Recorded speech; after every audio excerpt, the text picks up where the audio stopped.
Well, it is my pleasure to introduce today's guest speaker. Razz Purcell is the founder and director of Utah Taiko. Razz got into music at a young age, and his journey has only been ramping up from there.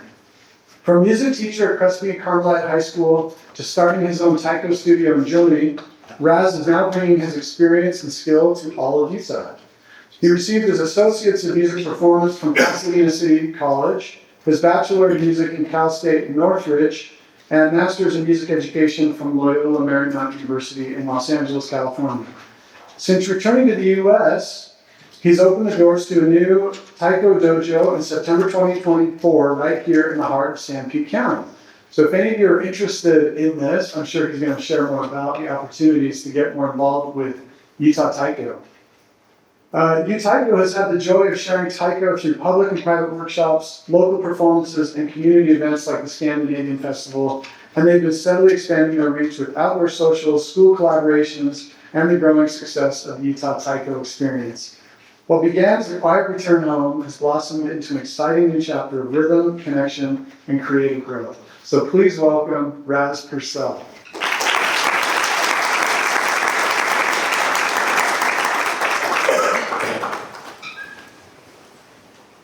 Thanks, Russ. It's really a pleasure to be here. I'm not going to lie, I'm a little nervous.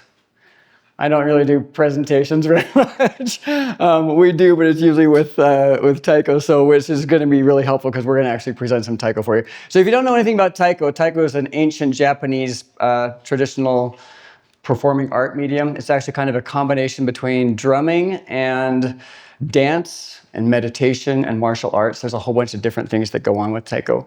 But rather than explain it all to you, we're just going to demonstrate for you. So I've got some of my students that just joined me today. Oh, there went my presentation. And they joined me today to share some taiko with you. So we're going to play a song called Matsuri Bayashi. Matsuri means festival and Bayashi means music. So Matsuri Bayashi is a set of festival rhythms. And these ones are kind of specific to our dojo here in Utah. So every dojo makes their own kind of version of Matsuri Bayashi. And we're gonna do a little soloing. So I'm gonna do a little solo section, and it's just gonna be really fun. And we got a couple of snow professors playing with us too. So we've got Steve and Jennifer Zollinger. So thanks for being here, you guys. So anyways, we're gonna do that for you guys first, and then we'll go with the presentation from there. Okay. So we got Steve and Jennifer. You guys, how many of you guys know these two? All right, so Steve and Jennifer teach math here and Aikido. Steve teaches Aikido. And Jill Colby, you want to stand up, Jill? Jill's also an entrepreneur. She runs some amazing stuff. The biggest thing that she's doing right now, I think, is Cycle Sanpete, and working on getting a big bike path put through all of Sanpete County, which is pretty amazing. And Mindy Hardy, stand up, Mindy. Mindy's a superhero firefighter. She just came from the firefighting lines today. So she was worried she was going to smell like fire and everything. We're like, your hair will be singed. You're like charcoal all over your face, but she looks great. So anyways, they're going to come up and help me share taiko with you guys. Come on up, you guys.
This thing's gonna keep going to sleep on me. Maybe I'll just have to stand here. First, like, remodeling of senior taiko. You see that? No, did we have stuff coming down? Yeah. Here, can you feed? Was there dust coming down from the ceiling? Really? It just fell down. No, oh my gosh, that one did. I didn't even see that. All right, let me clip that. Holy Then you smokes. can, then you know. Oh, do you need a clipper too? Uh-oh. The little, where'd it go? Oh, it's right here. There it is. So that's the, That just goes over this thing right. right there. Yeah.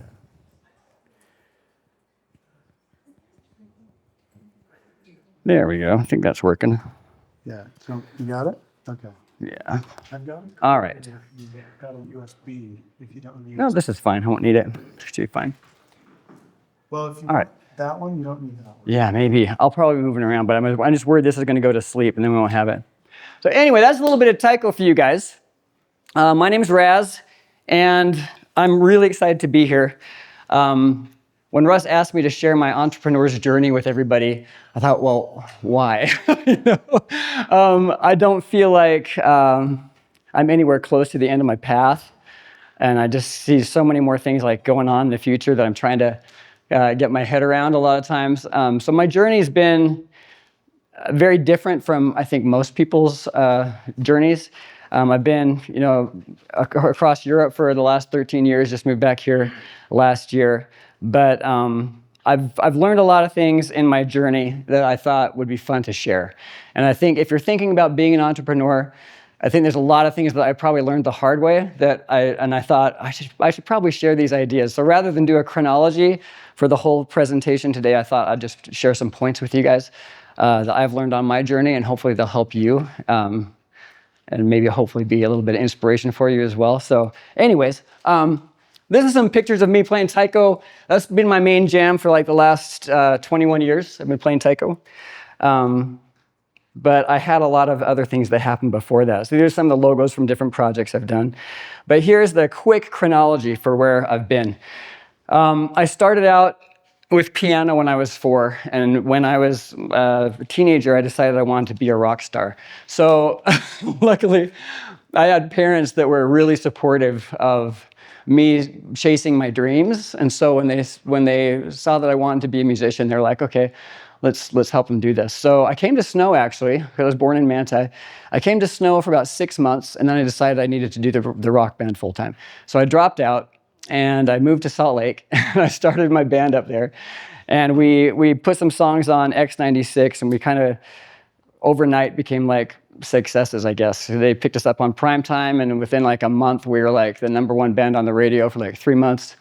And it was pretty crazy. So that led to about 10 years of touring with my band. So that's right there at the top, you can see musician Agnes Poetry and Adam 9. Those were my projects. The next thing I did was when I was working with the band and activity would slow down, then I had to get a job. So I worked retail. I started doing music retail part-time, and slowly like the band activity slowed down and the retail activity sped up.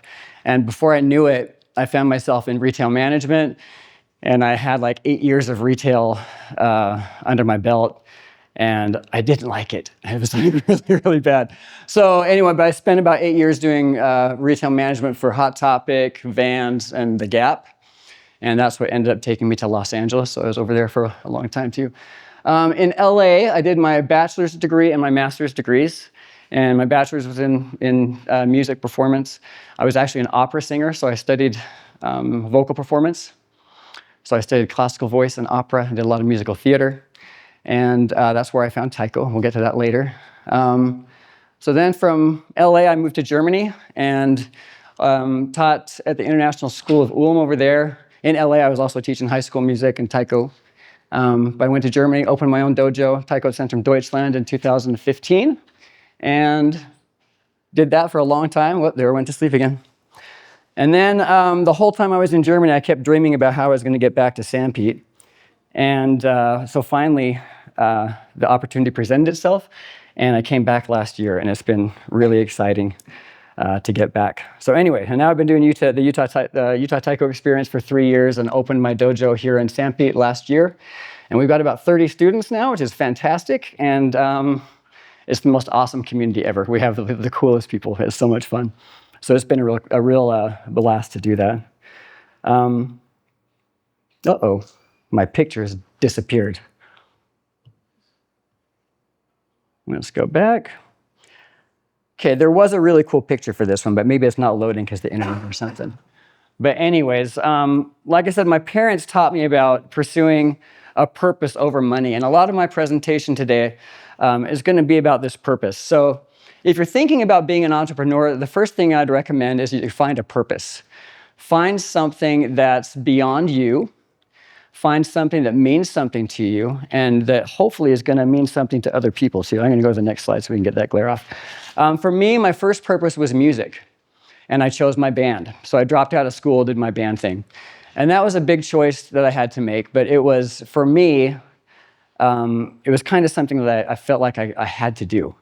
I was really passionate about music. I was really passionate about the fact that I could create something and I could share it with other people. And in that process, like, people would enjoy my music, and I thought, this is great. I'm doing something really personal. I'm sharing something that I've created, and people actually enjoy it and want to, like, be a part of it, right? And so for me, touring with my band was that. And to be honest, like, I don't feel like, how to explain this? When I was on stage with my band and we were playing for, like, we had our biggest crowd, I think, was 8,000 people. But when I was on stage, I felt like I was home. And I'd get up and I'd start playing my music, and instantly I was, like, just in the zone. And I felt like that's one of the places where I was the most at home. And I think that's also what really propelled me into music, was that experience with the band. And yeah, it was great. I loved it. And I felt very at home on stage and sharing the energy and sharing my music with people. And I was really passionate about it. That being said, I don't think a band's for everybody, and it's definitely not a healthy lifestyle choice. So I wouldn't recommend it, like, to everybody, but it was really something special. And I was with my brother and sister in the band, so I had family around me too to kind of keep me focused. But anyways, yeah, so that's why I chose music. But my reasons for my career, like, for choosing a career in music, they changed over time. And we're going to talk a little bit about that, because once you find your purpose, that has to really mean something to you. That purpose has to be, like, so ingrained in you that you're like, I've got to do this. I don't have a choice. Because there's going to be a whole ton of stuff as an entrepreneur that you have to do to support your business, and you're not going to like it. Like, I do not like computers. I hate working on a computer, but I spend probably 70% of my time working on the computer, and the other 30% teaching, right? Doing the stuff that I like to do. But the 30% that I love doing is so worth it to me that the 70% of crap that I have to do is, like, no big deal. So I think that's important, that your purpose has to be so big and, like, so ingrained in you and so important to you that you just can't let it go, right? And my purpose in the beginning was, touring with my band. What, is that gonna come back up if I just wake it up? So for me, it was touring with my band initially, and then, like I said, those things kind of changed. So this is the next thing I wanted to talk about, and this is, don't be afraid to take risks. As an entrepreneur, you're going to have to take a lot of risks. And for me, like, dropping out of college was a big risk. I thought, am I throwing my career, like, my potential career, in something else away? Is this going to be worth it? But I didn't really worry that much about it. I just knew I had to do my music at that point, and that was my dream, and I had to pursue it. So I took that risk. And then over the course of my journey as an entrepreneur, I've taken a lot of big risks. That's going to sleep fast now. Why is that doing that? There we go. And the risks have gotten progressively bigger. Like, the farther I've moved along in my career, those risks have taken, like, much bigger roles in my life. And there's always a balance. You have to think about risk versus reward, right? The more you're willing to risk for something, the more it's going to be worth in the end. If you've ever had a relationship, like a romantic relationship with somebody, this is the same principle, right? The more you give to the relationship, the more you're going to get back from it. And it's the same thing as being an entrepreneur. You have to take big risks to get big rewards. It's just how it is, and there's no way around it. There's no shortcuts. At least for me, there wasn't. So I had to take a lot of big risks. One of them was choosing my band early on. Later on in my career, after the band started to kind of slow down and I got stuck in retail, I realized this is not a career I can do. Like I really, like even more than computers, I hated working retail. And I was good at it. Like I worked for Hot Topic for 4 years. I opened a bunch of stores for them in Utah and Idaho. And I was good at my job. I had like the highest loss prevention scores. Like they'd fly me around the country and I'd go into stores that had like lots of theft and internal problems, and I'd analyze in a week and fire everybody I needed to fire and hire a whole new staff. I was really good at my job. They flew me around the country and did this all the time. But I hated it. I hated my job. And I thought it was a paycheck, right? It was a paycheck, but it wasn't anything more to me. It didn't have any meaning beyond that. And after like 4 years with Hot Topic, I thought maybe it's the job. Maybe I've got to just switch to something else. That's gone to sleep again. It's not going to wake back up. But it was really hard to make that choice to switch career paths. And like I said, it's a big risk. But you have to get comfortable with those risks and get used to taking them. So this is a couple of the examples of different risks I took. So this was my first dojo in Germany. This is me playing taiko at a performance in Munich. My dojo here in Utah, U-Taiko. And then this top picture is probably the biggest risk I took. And that was having a kid and being a dad. So, which was also like I said, the biggest risk and the biggest reward. Like having a daughter is like the most amazing thing I've ever done in my life. It's also the most difficult, challenging, sometimes soul-crushing thing that I can do, right? But my daughter means like the world to me. She's like 16 years old now. So this is when she was just a kid. But I want to say choosing to have a daughter was not the choice. The choice was, and I'll get to this a little later, the choice was deciding to be a full-time single dad in a foreign country. That was the choice. So I'll get to that a little bit later. But that was the risk that I had to take. So, and it was a big one. So yeah, so there's some different risks that I took over my journey. Okay, so plan but don't cling.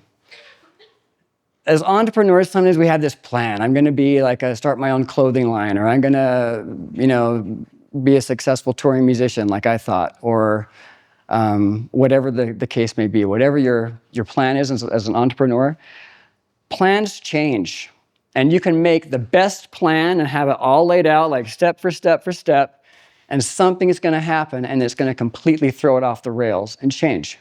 And you have to be willing to adapt, right? You have to adapt as an entrepreneur to those changes. So my original plan was to be a successful touring musician. So I followed that course and I, did everything that I could to make that happen. But we ended up moving to Los Angeles to get a record contract. And shortly after, the band broke up. That went to sleep again. And my band broke up and I was like, what am I gonna do? I've spent all these years, at that point I'd spent 10 years investing in my band. And now the band broke up and I was stuck in Los Angeles and the rest of the band was doing their own thing. And I was like, what am I going to do? And I was working retail management for Vans at that time. And I thought, okay, I've got to find my purpose again. So I thought, if I can't be a successful touring musician, what are my options as a musician? Well, I can be a teacher or I can do something else in music. But I realized if I was going to be a professional musician, I needed to have a degree, and I didn't have a college degree yet. So I thought, I've got to go back to college, and I've got to get some credentials behind me for music. So I didn't know what I was going to do, but I realized my purpose was still there. This idea of working in music for my life, making my living doing music was still there. So I looked around the area for colleges, and I found Pasadena City College, and I was like, okay, Pasadena, that looks like a pretty cool school. And my sister lived in Pasadena. So she said, yeah, you can just come move in with me and go to school, So you have to imagine, I went from I had this great recruiting job, with Vans, that I didn't like, but I was making really good money, had a nice car, a nice apartment in Burbank. I was having I had all the things that people would normally think you pursue in your career. But they didn't mean anything to me because I didn't have any happiness. I was miserable that job. So I had to quit my job. I sold everything I had. I sold just about everything, my CDs, everything I had to get money for tuition. Sold my motorcycle, which I loved. That was a hard, hard sell. But I sold my motorbike. I got out of my apartment contract and I moved in with my sister. She was married and had a couple of kids. And they had a spare bedroom, so they threw me in there. So I went from like my own kind of independent lifestyle to all of a sudden being in a junior college, like studying music, right? And literally, I had zero money. Like, I had to scrounge through the couch in the morning to get coffee money, like to get 50 cents for a coffee on campus, right? So that was my day. I'd like scrounge through cushions in the morning, see if somebody dropped some quarters, you know, then head out to college and get my coffee in the morning and then go to class. And you might think that sounds horrible, but honestly, I was so happy. I was beyond like elated. I was so happy to be back in school. I was like learning again. I got to go to classes and like have somebody teach me stuff. Whereas retail had just like numbed my mind. I was like ready to get out. And so coming back to school was an amazing experience. And I jumped in like both feet first, and I took a double full-time load, so I had like 22 to 24 units per semester. I took everything that I could take. Like I was so excited about everything, like not just music, but I was doing like marine biology, I had like speech and debate, I had like political science, like everything that I took, I was like, just teach me, like give me stuff. I want to like just take it all in. And I didn't realize it at the time, but that kind of passion, that drive to like to ingest and to learn everything and to just take every opportunity that I had and like make the most of it. Making those decisions, like a lot of small decisions along the way, like led me to where I am now. I think I have a slide for that, so let me get over here and shift it. I know there's some display settings that I can set on here to keep it from going to sleep, but I don't know where they are. Okay, so this is the next one I want to talk about. Comfort is a cage. My retail career was comfortable. I had lots of money, had a nice car, I could go out to the clubs on the weekend, do whatever I wanted to do, but it was a cage. And I've watched so many people do this with their lives.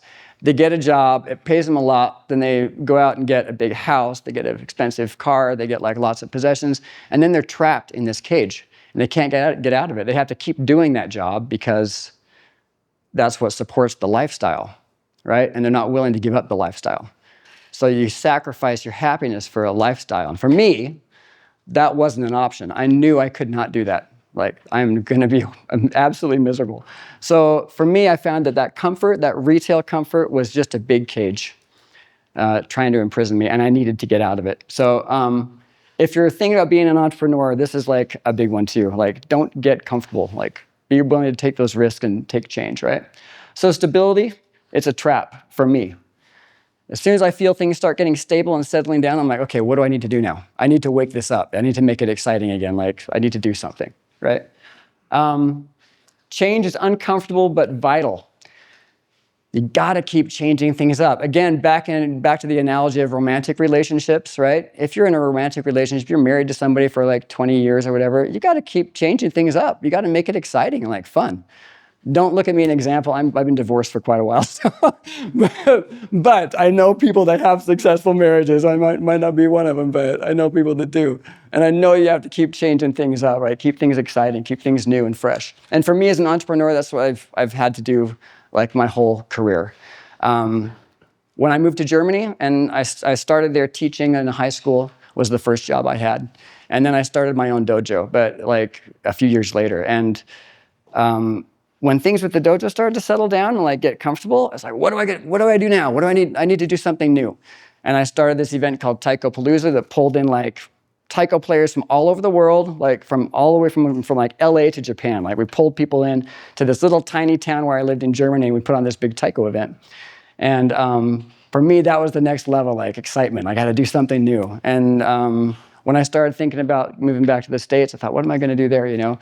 And we started the Utah Taiko experience, and kind of same thing. So don't let things get stable. Don't let things get stale and boring and fall into a pattern. But keep things exciting. That would be my advice to you guys. Like, if you're going to do this, like, keep things exciting. Keep challenging yourself.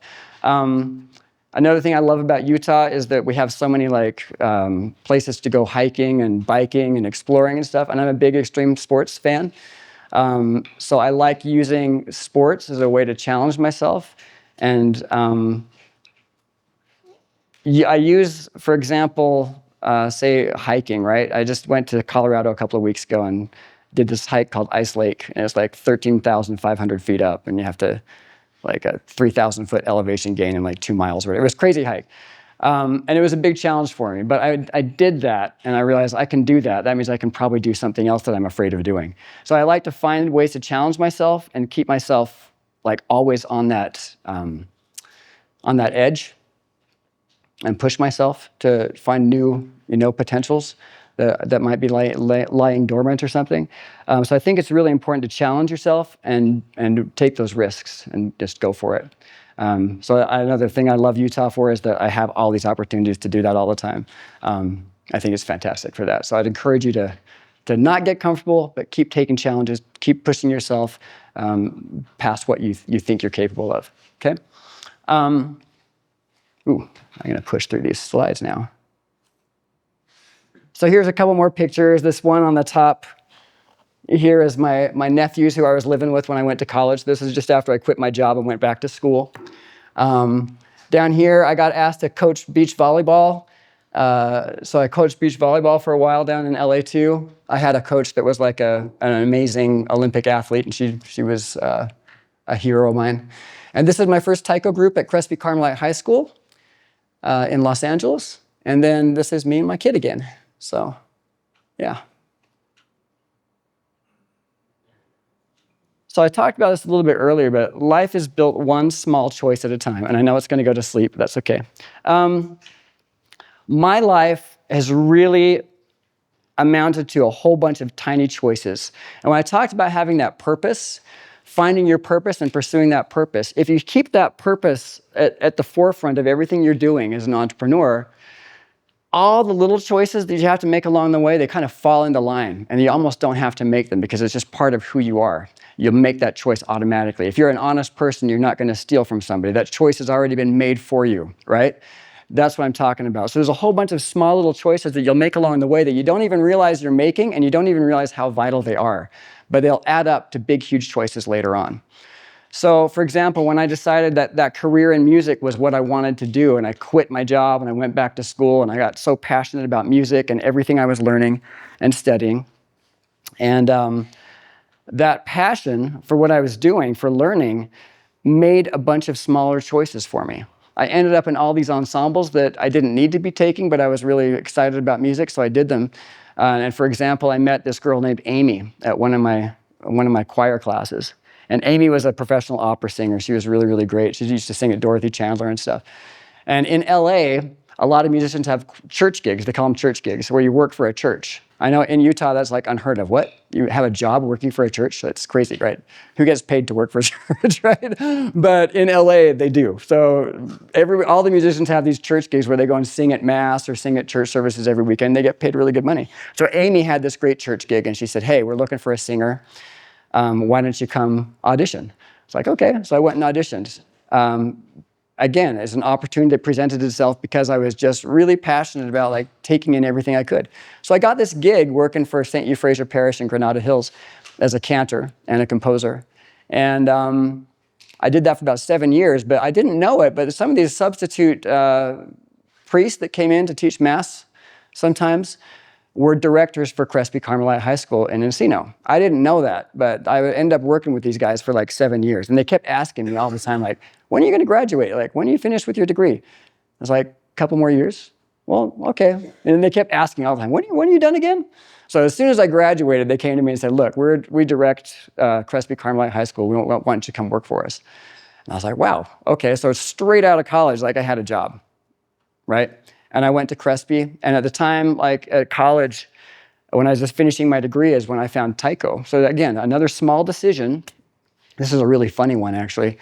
I was in a choir class, another choir class, had a horrible teacher that I did not like. He made my life miserable for about 2 semesters, and I finally decided I was getting out of this class. I was not going to do this anymore. So I tried to find another ensemble to satisfy my college requirement. And I looked through the catalog and found taiko, and I was like, I heard about that. It's supposed to be pretty cool. So I signed up for a class and got out of this choir class that I didn't like and found taiko. So something bad that I didn't like, this choir class, right, ended up driving me into taiko, which has now become my life. Like, it's kind of crazy. Small decisions, right? Little things that happen along the way. And pursuing what I wanted to do made all the difference. So I found Taiko, then I started working for St. Euphrasia, started working for Crespi years later, and started a Taiko group there. And I had the first college-accredited high school Taiko program in the nation. So I was the first person that had done it. And 10 minutes. Yeah. So it was pretty exciting. But again, small decisions that I made along the way led to bigger ones, right? Bigger opportunities. So just keep that in mind. The small decisions are oftentimes, they seem insignificant, but they're actually really, really important. And as long as you're staying true to your purpose, then that will be, those decisions will get made for you almost. This is probably the most important one I want to talk about. Living on the edge.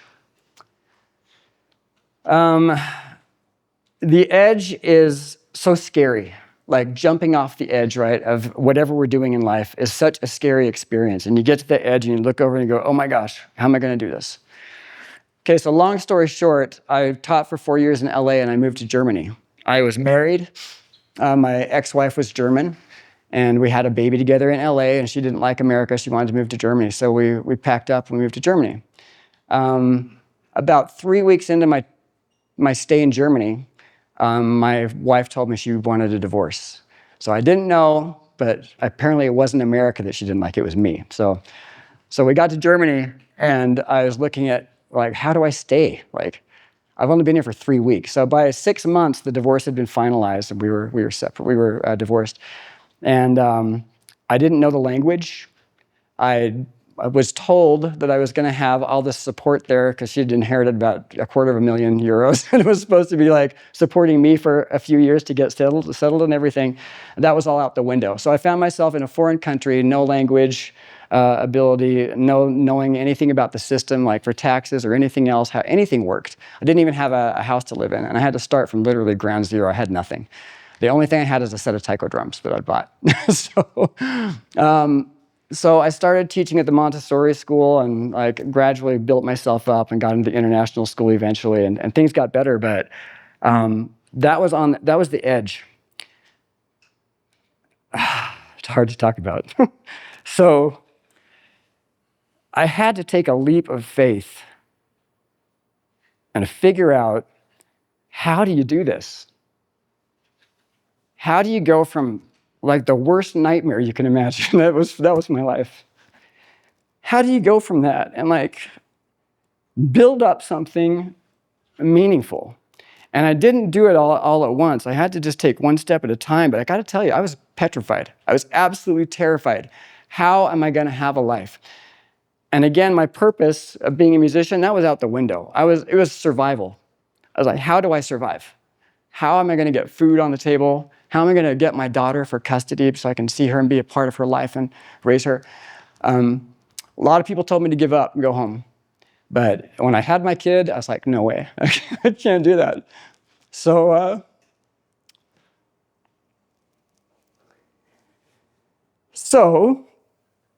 I fought the fear. And I said, I'm going to get outside. I'm going to do something. And get myself together. And so I went and I applied for a job at the International School of Ulm in Germany. They let me speak English there. In fact, German wasn't allowed on campus, so you had to speak English. So I got the job, and they wanted to start a taiko program too. So I started a taiko program there, and just step after step, like things got better. Then after a couple of years, I had students say, you need to do this by yourself. You don't need the school anymore. They're kind of holding you back. So I thought, okay, maybe I should do self-employment. I took another leap, and I quit my job, and I started my own school. And within a year, I had about 40 students and was doing awesome. We had all sorts of performance opportunities, and things just got better. But the point was, I was on that edge, and I had to figure out a way to get comfortable with it, because I was living on that edge of just being terrified for years. I was in Germany for 13 years, and probably the first 4 years, I was on that edge, just scared to death of life. And every day having to take a risk, having to jump off that edge and get comfortable with it. So as an entrepreneur, I think this is critical. It's a critical skill that you have to develop, being able to take risks. Mine were pretty extreme. I hope none of you ever have to go through anything like that. But as an entrepreneur, you never know what's going to be on the other side. You have to be willing to take a risk and jump out there and go for something and see what happens, right? So anyways, Get used to the edge.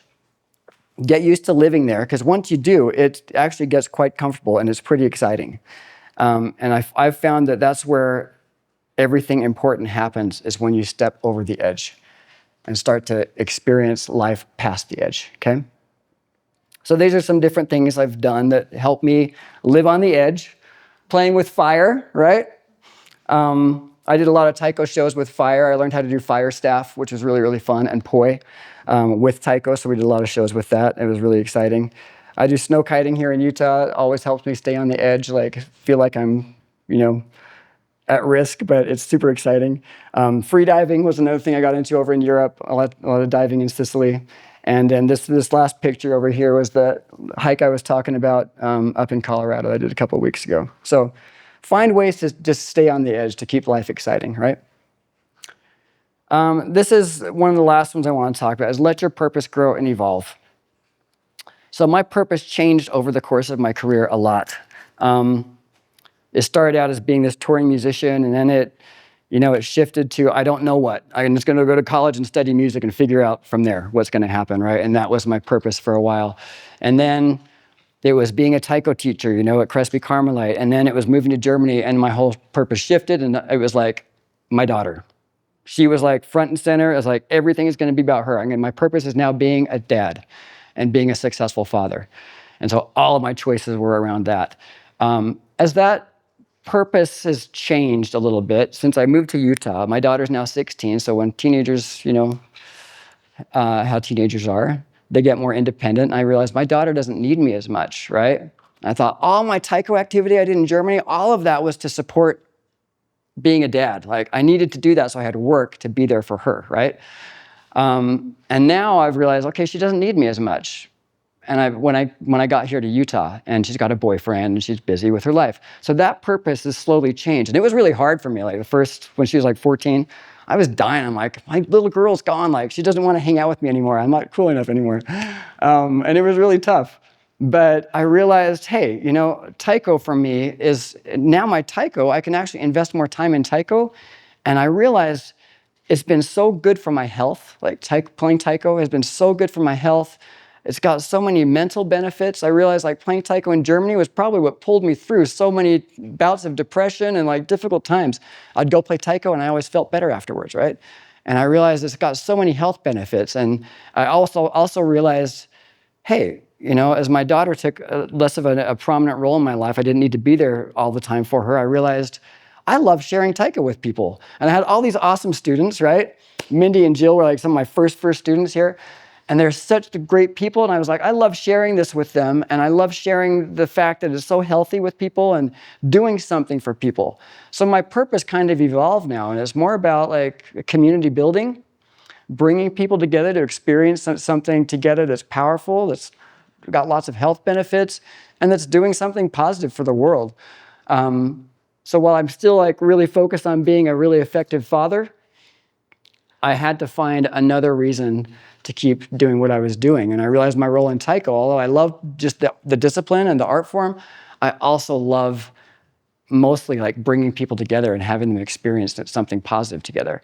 And so my reason changed over time. And you have to let your reasons for what you're doing evolve and change, because they will. But as long as you have, like I said, a purpose, it's always at the forefront, it's going to help dictate your choices and bring you to where you want to be. But like I said, the title of my presentation was No Plan, but have a purpose. And I really think that's important. The plan's not so important, but have a reason for why you're doing it. And let that kind of direct you and direct your choices, okay? Yeah, that's it. So, yeah.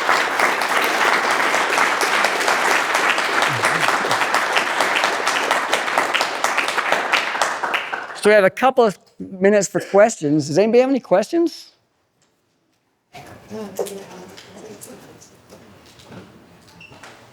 No. Was that tattoo? Was that like a real tattoo? Yeah. It's Lord of the Rings. Oh, really? Yeah. I'm a big fan. So, yeah. Are your parents Carl and Nick? Yes, they are. Yeah. Oh, really? Oh, that's awesome. What's your name? Sarah. Okay, yeah, I know you. Okay, cool. Nice to see you. Yeah, my dad taught art here. He teaches art still. He's one of the art teachers here on campus. Any other questions? Yes. Did you ever have employees? I did have some employees at some points throughout my career. I had a couple of substitute teachers that would come in and work for me. And a lot of the events I do, I have to hire people to come in and teach. Like Utah Taiko Experience, we hired teachers in for things like that, yeah. So it's tough. Like having employees, I'm really bad because I'm kind of a control freak. I like to know like why ask somebody else to do something when I could do it myself, right? And so that's why I have to do all the graphics design and video editing and all this other stuff on computers, right? But yeah, having employees can be tough. It can be really, really rewarding if you get people that are in line with your vision of what you're trying to accomplish. But if they're not, it can be really, really, really difficult. And I've been bitten so many times by people that I hired to come in and help me with an event that I thought were really good friends of mine I could work with, and they ended up doing something horrible. But on the reverse side, on the flip side, I've had lots of really good experiences too. So yeah, if you're gonna bring on employees, just like that are gonna help you manage something or manage your business, I just counsel you to make sure you really trust them and that you've known them for a while and you know that they're kind of have the same vision that you do. Yeah. Good question. Anything else? Yes. When you felt stuck in life, what small choices did you take that renewed your purpose? That's a really good question too. Like, what small choices did I take when I felt stuck? I think when you asked me that, I immediately divert to Germany, and I think of when I was in Germany and I was really scared. There was this point where I was so scared to just go out and check the mail. I was scared to go check the mail because I thought there was going to be a letter from a lawyer or the tax office, which is like, the tax office in Germany is like no joke. It's like when you get something from the FBI over here. It's like the tax office. So I was terrified I was going to get something in the mail that I couldn't deal with, right? So I think the choice I had to make were like, no, get up, like take a step, just take a step and go do it. Like literally like making yourself do things, like get out of the house, get out of your comfort zone where you feel safe and go take on those challenges, like face them head on. So for me in that moment, it was like, go open the mailbox and find out what's in there, right? It seems silly, but for me at that time, that was a huge challenge. And I had to go like confront what was in there, right? I didn't know.